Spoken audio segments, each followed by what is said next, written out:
You want us to fight those creatures Captain KX's secondary breathing bladder deflated in what is species considered. A laugh. I've conquered 12 systems, and I'm telling you right now my crew and I are leaving the hegemony commanders. Crystalline form flickered with rage-colored patterns. You signed a contract. Mercenary. The humans must be eliminated. From this sector, have you actually seen them in combat? KX's sensor stock swiveled toward the tactical display, where a small contingent of human special operations units was advancing through the jungle moon's dense foliage, because I have remembered the Task Force 219 incident in the Orion Arm. The commander's crystalline surface dimmed slightly. I am familiar with the reports. KX made a dismissive gesture with his primary manipulator. I was there, lost half my crew, and those were just regular human marines. He gestured at the display. These are their elite units, their special forces. Do you know what that means? The tactical display updated, showing the human units methodically securing their perimeter. Their movements were precise, practiced, almost mechanical in their efficiency, but it wasn't their tactical prowess that had Kr'thax's breathing bladders constricting with anxiety. Look at their equipment. He continued. Those aren't standard issue weapons. Every single one of them is carrying enough firepower to level a small outpost. And see those markings, the ones that look like badly drawn prey animals. Those indicate their specialized training units. The commander's surface rippled with confusion. They appear to be standard bipedal organisms, fragile, slow. Their reaction times are inferior to many species.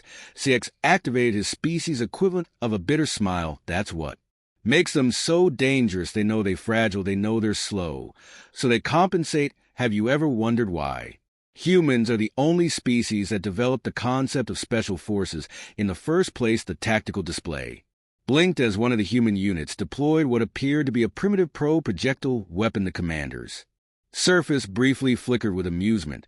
They still use chemical propellants. How quaint. That quaint weapon. KC's voice took on a haunted quality. It's called a Barrett M107A1 anti-material rifle. Do you know why they still use chemical propellants? Because they're reliable, because they work, because when everything else fails, when energy weapons are jammed, when shields malfunction, when technology breaks down, that primitive projectile weapon will still put a hole through armor plating from 2 kilometers away. The display updated again, showing more human units moving into position. Their movements were different now, more predatory, more focused. They had found something, and that's not even the worst part. KX continued, his voice dropping to a near whisper. The worst part is their psychology. Other species' elite units are trained to be perfect soldiers. Humans, they train their special forces to be walking nightmares. They don't just want to win, they want to become the monster under your sleeping pod. The commander's crystalline form vibrated with irritation. You're being dramatic. They're just another species. KX pulled up another tactical feed. Watch this. Watch how they move. Notice how they're deliberately making themselves visible now. That's not a mistake. They want us to see them. They want us to know they're coming, because to them psychological warfare isn't just a tactic, it's an art form. On the display, the human units had split into smaller teams, each moving with purposeful grace through the jungle. Their formation seemed almost choreographed, like dancers performing a lethal ballet. The commander's surface began to show traces of concern. Let me tell you about something they call thunder runs. KX continued, his voice taking on the quality of someone sharing ghost stories. It's when they deliberately announce their presence, make themselves known, and then systematically dismantle their opposition. Not because it's tactically advantageous, it rarely is, but because they want to send a message. They want every other human special forces unit to be preceded by the whispered stories of what happened to those who resisted. The commander's crystalline form had lost much of its earlier bravado. Surely you're exaggerating. No species would sacrifice tactical advantage for intimidation. That's because you're thinking like a rational being. KX replied. Humans, they've turned irrationality into a weapon. They've weaponized their own psychological warfare against themselves. Those markings on their armor, the ones you dismissed, each one tells a story. Each one is a promise of violence, so precise, so methodical, that it becomes almost beautiful in its Execution, the tactical display, suddenly erupted with activity. The human units had begun their assault on the Heedmans. Forward operating base, the commander watched in horrified fascination as decades of military doctrine were systematically dismantled by what appeared to a handful of bipedal primitives. Notice how they're not just attacking. KX observed, his voice clinical. They're putting on a show. Each movement is calculated not just for efficiency, but for impact. The way they breached those walls, they could have done it quietly. But the explosions, the smoke, the coordinated strikes, that's theater. Deadly precise tactical theater the commander's surface had taken on the pale hue of defeat. I see your point. No, you don't. Not yet. KX's sensor stocks focused on a particular section of the display. Watch this next part. This is why my crew and I are leaving. This is why any mercenary with a survival instinct would do the same. The human units had reached the central command center. Instead of a frontal assault, they simply stopped, formed a perimeter, waited. They're offering you a choice, KX explained. Surrender now, or what happens next becomes part of their legend. Another story to precede them, another reason for the next target to surrender without a fight. The commander's crystalline form shuddered. This is unprecedented. This is humanity. KX finished. This is why they're the only species that needed to develop special forces, because they looked at their own limitations, their own fragility, and instead of accepting them, they turned them into advantages. They didn't just want to win battles, they wanted to win them in ways that would haunt their enemies' nightmares. That iconic display showed the human units still waiting, their weapons ready but not firing. The message was clear. The choice was the commander's. So Kr'thax said, already heading toward his ship's departure bay. My crew and I are invoking the survival clause in our contract. We're leaving, and if you're smart, you'll surrender, because those humans out there, they're not just soldiers, they're not just special forces, they're living, breathing psychological warfare units, and they've already won. You just don't know it yet. The commander watched Kr'thax leave his crystalline surface, now showing clear signs of distress. On the tactical display, the human units maintained their position, patient, professional, and terrifying in their restraint.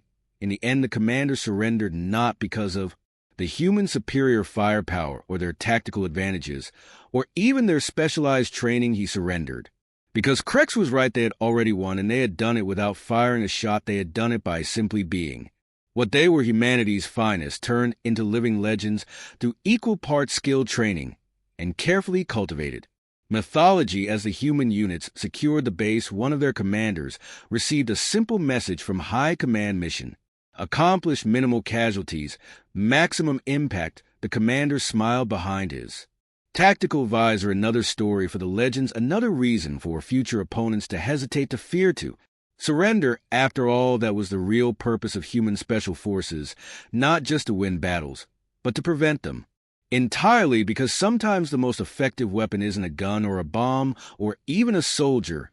Sometimes it's the story of what happens when you face them. The human commander made a note in his after-action report: psychological warfare protocols. Successful enemy surrendered after witnessing standard deployment procedures. Recommend maintaining current theater of operations methodology. In other words, keep letting them see us coming, keep letting them tell our stories, keep being the monsters under their sleeping pods, because in the end, that was humanity's greatest military innovation, turning fear itself into a precision weapon. And as the human units prepared for extraction, their reputation grew just a little bit more, their legend spread just a little bit further, and somewhere in the galaxy, another potential enemy decided that maybe, just maybe, they didn't want to find out if the stories were true. They were, of course, every single one of them. That was the beauty of it. Human special forces didn't need to exaggerate their capabilities. They just needed to be themselves and let their enemies do the rest. As KX's ship jumped to hyperspace, he sent one final message to his crew: log this sector as off limits for future contracts. Classification: human special forces active zone. Additional notes: they don't need energy, weapons, or advanced technology. They have something far more dangerous. They have stories, and in those stories they are always the monsters who, when the message was received, logged and shared. Another story added to the legend, another reason for the galaxy to whisper about the humans and their special Forces another victory, without a shot fired, just another day in the life of humanity's finest doing what they do. Best winning battles with nothing but their reputation, and the carefully cultivated fear of what happens when that reputation is tested. The galaxy would sleep uneasily that night, wondering if the stories were true, and that perhaps was the greatest victory of all 6 standard cycles. Later, KX found himself in an uncomfortable position at the Grand Mercenary Council on Nexus Station, the circular chamber filled with representatives from every major mercenary fleet in the known galaxy hummed with tension as he presented his report. You abandoned a contracted position. Council Elder Vixen stated, her crystalline form radiating disapproval. This violation of the mercenary code demands explanation. KAC sensor stocks remain steady even as a secondary breathing bladder constricted with remembered fear. I made a tactical decision based on prior experience and current intelligence. The presence of human special operations units in the sector represented an unacceptable risk factor. A ripple of murmurs spread through the assembled mercenary leaders. Many had heard rumors about human special forces, but few had direct experience. Kr'thax activated the chambers' holographic display system. Consider this footage from the Hegemony Command Center after our departure, he said, queuing up the recording. Note the precision of their movement patterns, the deliberate psychological warfare elements. The we see humans with primitive projectile weapons, interrupted council member Zur, his armored carapace clicking with derision. Nothing more. KX's primary manipulator tightened around his control pad. Counselor ZX, when was your last direct engagement with human forces? The armored being's mandibles clicked in confusion. I have not had the pleasure. Then perhaps Kr'thax suggested, his voice taking on an edge. You should reserve judgment until you face them yourself. He turned to address the entire council. The galaxy is changing. The old metrics of technological superiority and force projection no longer tell the whole story. The humans have introduced a new variable into the equation of warfare. The holographic display shifted to show thermal imaging of the human units securing the hegemony base. Their movements were even more impressive in the spectrum, each motion precise, each position optimal, each action part of a larger choreographed whole. They don't just fight wars, CX continued, they turn warfare itself into a form of communication. Every operation is a message, every engagement is a story that serves their larger strategic goals.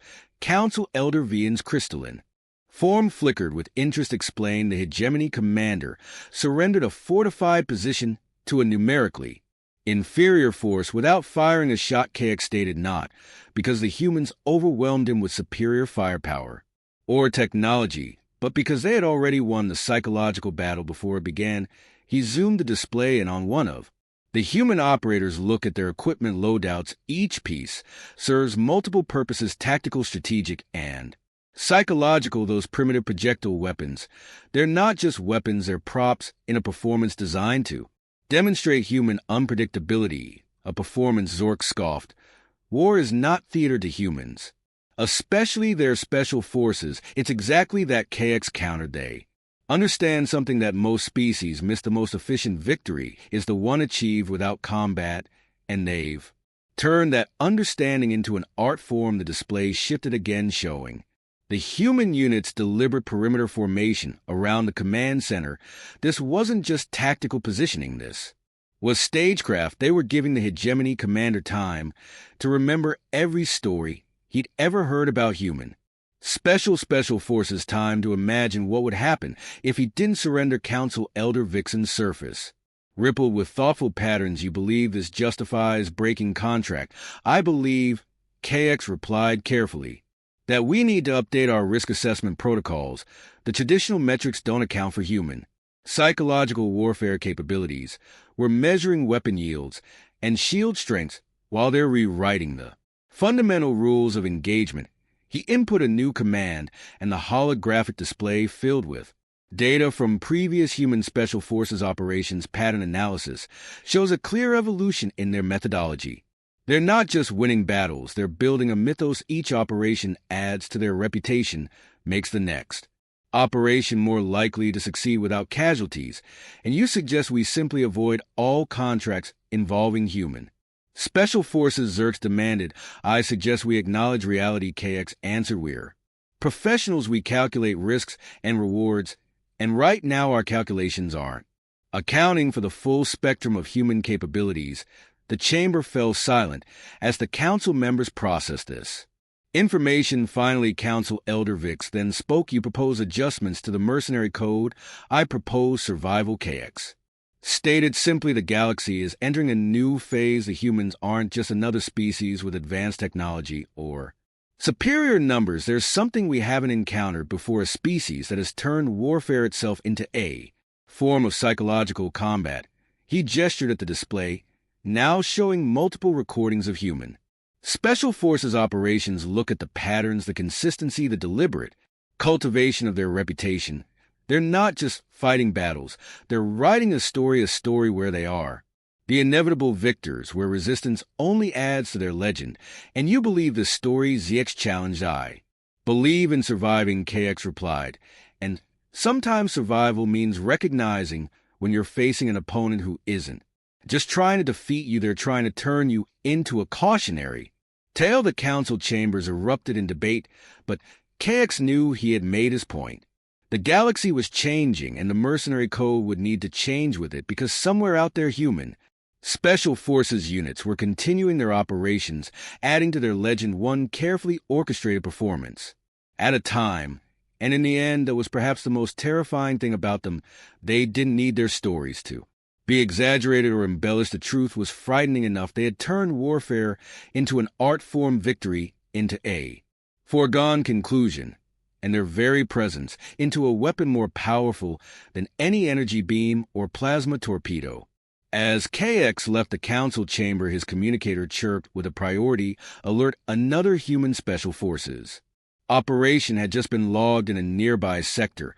Without hesitation, he input commands to plot a course in the opposite direction. Let others learn the hard way. If they insisted, he had seen enough to know better, because in the end, the most dangerous opponent wasn't the one with the biggest weapons or the strongest shields. It was the one who had mastered the art of winning without fighting, and nobody did that better than human Special Forces. The Galactic Defense Committee's emergency session was unprecedented in both its urgency and its composition. Representatives from 17 species sat around the grand table, their varied physiologies creating an almost comical contrast against the standardized seating arrangements. But nobody was laughing today. Admiral Neath of the Sentinel Fleet, his crystalline form pulsing with agitation, addressed the assembly. The situation has become untenable. 3 more mercenary companies have refused contracts, specifically citing human Special Forces' presence. Our ability to project power through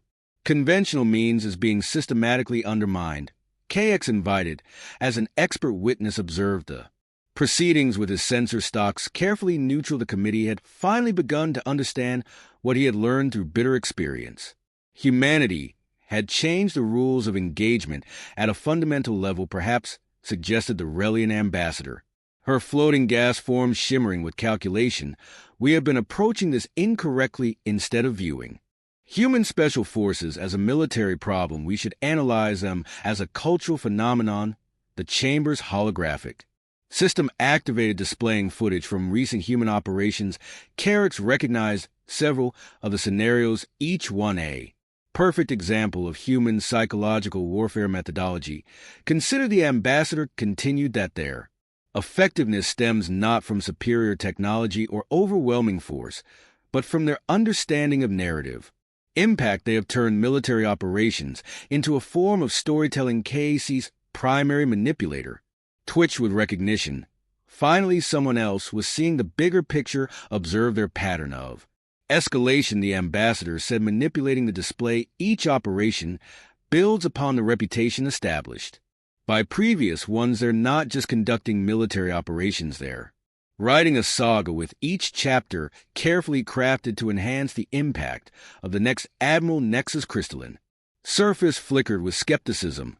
You suggest we counter their military advantage with literary analysis. I suggest, the ambassador replied, that we need to understand their true innovation. The humans haven't just developed better weapons, or tactics. They've developed a new form of warfare, entirely one where the battle is won or lost in the mind. Long before any physical engagement occurs, a display shifted to show thermal imaging of a human special forces unit conducting what appeared to be a standard patrol, but CX knew better. Every movement, every position, every gesture was calculated for maximum psychological impact. Look at their equipment choices.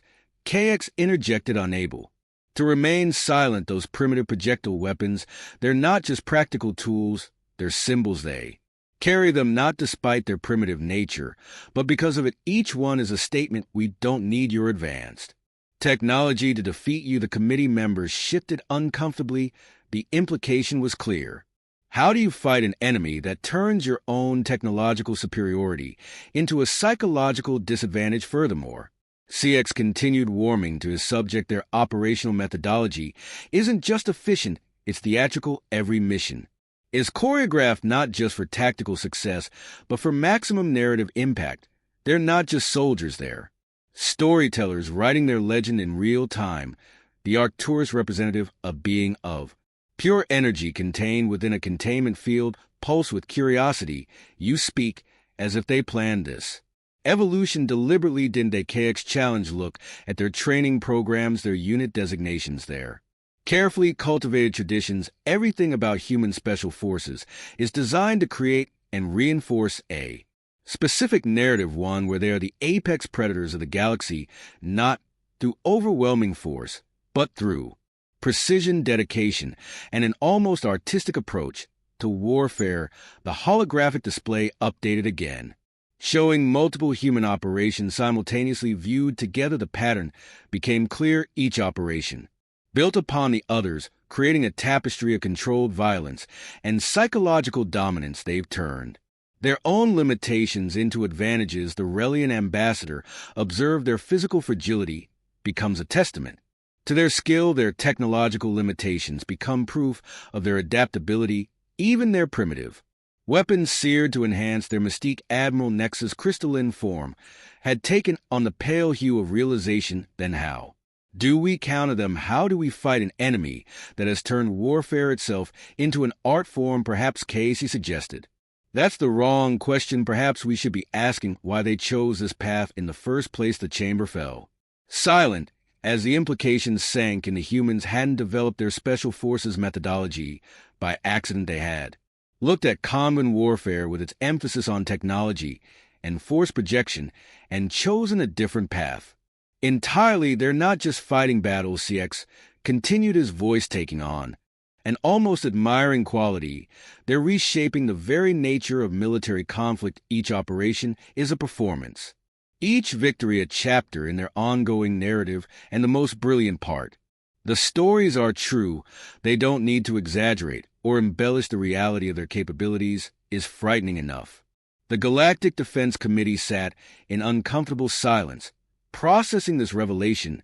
Their traditional metrics for military power, technology levels, force projection capabilities, resource allocation had become almost irrelevant in the face of humanity's psychological warfare innovation. So what do we do? Admiral Neef finally asked, his crystalline form dim with concern. We adapt. The Relian ambassador answered, we recognize that the galaxy has entered a new phase of military evolution. The humans haven't just developed better weapons or tactics, they've fundamentally changed the nature of warfare itself. KX's sensor stock swiveled to take in the assembled representatives, and most importantly, he added, we acknowledge that this change is irreversible. The era of pure force projection is over. Welcome to the age of psychological warfare, where the story of your capabilities is as important as the capabilities themselves. As the committee dissolved into heated debate, HFY received another alert on his communicator. Another human special forces operation had been logged, this one even closer to major trade routes. But this time he didn't plot a course away from the sector. Instead, he began composing a message to his crew. It was time to adapt to the new reality. The humans had shown them a new way of approaching warfare, and those who survived would be the ones who learned from their example, because in the end, that it was perhaps humanity's greatest achievement. They hadn't just mastered the art of warfare, they had transformed it into something entirely new, a blend of military precision, psychological manipulation, and storytelling that had turned their special forces into living legends. And as KX watched the committee grapple with this new reality, he couldn't help but wonder what stories would they tell about this moment, what legends would arise from this revelation. And most importantly, how would the galaxy adapt to a future where the most powerful weapon wasn't a gun or a bomb, but a carefully crafted narrative backed by the absolute certainty that every word of it was true? The human diplomatic core building on Nexus Station stood in stark contrast to its surroundings, while other species favored grand architectural statements of technological prowess. The human structure was remarkably understated. A simple geometric design of steel and glass, Kr'thax found this oddly fitting as he approached the entrance as escort of two human diplomatic security officers walking beside him with practice ease. The ambassador will see you now, announced the human receptionist, her professional demeanor masking any reaction to KX's alien appearance. The mercenary captain couldn't help but notice how even here in a diplomatic setting the humans moved with the same precise efficiency he'd observed in their special forces units. Ambassador Marcus Reynolds sat behind a desk that appeared to be made of actual with another distinctly human touch that emphasized their connection to primitive materials. His silver hair and lined face spoke of experience, while his eyes carried the sharp focus KX had come to associate with human military veterans. Captain KX Reynolds greeted him, standing. Your recent testimony before the Galactic Defense Committee has generated quite a bit of interest. KX's sensor stalks adjusted to focus on the ambassador. I spoke only truth, ambassador, though I suspect you already knew everything I said. Reynolds smiled, a human expression KX had learned to interpret as either friendly or dangerous, often both simultaneously. Truth is a powerful weapon, Captain, especially when it comes from an outside observer. The ambassador gestured to a chair specially designed to accommodate KX's physiology, a subtle demonstration of human attention to detail. As KX settled into position, Reynolds activated a holographic display between them. Your analysis of our special forces methodology was quite insightful, Reynolds continued, particularly your observation about our deliberate cultivation of operational narrative. I'd like to discuss a proposal with you. The holographic display showed what appeared to be training facilities on various worlds. THX's breathing bladders constricted slightly as he recognized the distinctive architecture of human Special Forces installations. Were establishing what we call the Joint Special Operations Exchange Initiative. Reynolds explained a program where select alien military units and mercenary companies can train alongside human Special Forces teams. KX's primary manipulator twitched with surprise. You're willing to share your methodology? Share? No, Reynolds smiled again. We're offering select groups the opportunity to learn through observation and controlled interaction, to understand not just what we do, but why we do it the way we do it. The holographic display shifted to show training exercises where human Special Forces units worked alongside alien military teams. The contrast and methodologies was striking and educational. Your testimony helped convince several key players that cooperation is preferable to confrontation. Reynolds continued, we're not interested in maintaining military superiority through mystery. We'd rather build understanding standing through controlled demonstration. KX's sensor stocks quivered with sudden understanding. This isn't just about training. This is another form of psychological operation. Isn't it? Reynolds' smile widened. Everything we do serves multiple purposes, Captain. Yes, we'll be sharing genuine knowledge and techniques, but we'll also be reinforcing every story ever told about human Special Forces by showing that the reality matches a legend. And my role in this initiative, KX asked, though he suspected he already knew the answer. We'd like you to serve as a civilian consultant. Reynolds replied, your unique perspective and experience make you ideal for helping bridge the gap between human and alien military methodologies. The holographic display showed more training scenarios, each one a carefully choreographed demonstration of human Special Forces' capabilities. Kr'thax realized he was watching the next evolution of human psychological warfare. They were turning their training programs into another form of strategic communication. You're not just training allies. KX observed you're creating witnesses. Every alien soldier or mercenary who goes through this program becomes another voice confirming the stories about human special forces. Precisely, Reynolds nodded. The best propaganda isn't propaganda at all. It's simply the truth presented in a way that serves our strategic objectives. KX considered the implications. The humans weren't just adapting to the galaxy's reaction to their special forces, they were channeling that reaction, shaping it, turning it into yet another tool in their psychological warfare arsenal. And if these trainees eventually face human special forces units in combat, KX asked, then they'll know exactly what they're facing. Reynolds answered, they'll understand the full scope of our capabilities because they've seen them firsthand, and that knowledge will inform their decisions. The unspoken message was clear. Knowing what human special forces could do would make them easier to fight. It would make potential adversaries even less likely to risk confrontation. You're turning transparency into a weapon, KX said, a note of admiration in his voice. We're turning understanding into deterrence, Reynolds corrected. The more the galaxy comprehends how and why we operate the way we do, the less likely they are to force us to demonstrate those capabilities in actual combat. As KX left the Human Diplomatic Corps building later that day, he found himself analyzing every aspect of the meeting: the understated architecture, the wooden desk, the precisely calibrated training proposals. All of it was part of the ongoing human narrative about strength through apparent primitiveness, about capability masked by simplicity.